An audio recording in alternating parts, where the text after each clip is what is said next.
കാലങ്ങളോളം കാത്തിരുന്ന് ലീവിന് പോകുന്ന പ്രവാസികൾക്ക് വേണ്ടിയിട്ടാണ് ഈ ഒരു വീഡിയോ. നാട്ടിലെ എയർപോർട്ടിൽ ലാൻഡ് ചെയ്തിട്ട് നേരെ വീട്ടിൽ പോയിട്ട് അത്രയും നാൾ പ്രവാസ ലോകത്ത് കഴിച്ചിരുന്ന ഭക്ഷണങ്ങളെല്ലാം ഉപേക്ഷിച്ച് ഫസ്റ്റ് വീട്ടിലേക്ക് എത്തിയാൽ ഉടനെ നേരെ പോകുന്നത് അതിങ്ങനെ അടുക്കളയിലേക്കായിരിക്കും.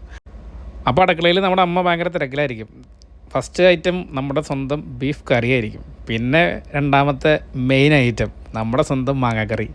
മാങ്ങാക്കറിയിൽ ഇങ്ങനെ താളിച്ചൊക്കെ ഒഴിച്ച് നമ്മുടെ അമ്മ നമുക്ക് വേണ്ടിയിട്ട് വെയിറ്റ് ചെയ്തിട്ടുണ്ടാവും. പിന്നെ അടുത്തതെന്ന് പറഞ്ഞാൽ നമ്മുടെ വേറൊരു മെയിൻ ഐറ്റം നല്ല ബീഫ് വരട്ടിയത്. അതിങ്ങനെ വിറകടപ്പിൽ കിടന്നിങ്ങനെ വരട്ടിയത് ഈ ഒരു ലെവലിലായിട്ടുണ്ടാവും. അതിൽ നിന്നൊരു പീസും പറക്കിയെടുത്ത് വായിലേക്ക് വെച്ചിട്ടുണ്ടല്ലോ, വായിൽ കപ്പലോടും. ഇപ്പം എൻ്റെ മാത്രമല്ല ഇത് കണ്ടുകൊണ്ടിരിക്കുന്നത് നിങ്ങളുടെ ഓടുണ്ടാവും. പിന്നെ നമ്മുടെ ഒന്നാന്തരം പന്നി വരട്ടിയതും. പന്നി ഈ ഒരു ലെവലിലേക്ക് വരട്ടി കൊണ്ടുവരണം. പിന്നെ വർഷങ്ങൾക്ക് ശേഷം നമ്മുടെ ചേട്ടൻപുള്ളിയുടെ ഒപ്പം ഒരു ചേഴ്സ്. അതും നമ്മുടെ വീടിൻ്റെ ഈ ഒരു ആംബിയൻസിലാണെങ്കിൽ ഉണ്ടല്ലോ സംഭവം വേറെ ലെവലായിരിക്കും. അപ്പോൾ ഈ ഒരു എക്സ്പീരിയൻസ് കിട്ടിയിട്ടുള്ള എല്ലാ പ്രവാസികൾക്കും വേണ്ടിയിട്ട് ഈ വീഡിയോ അങ്ങോട്ട് സമർപ്പിക്കുകയാണ്.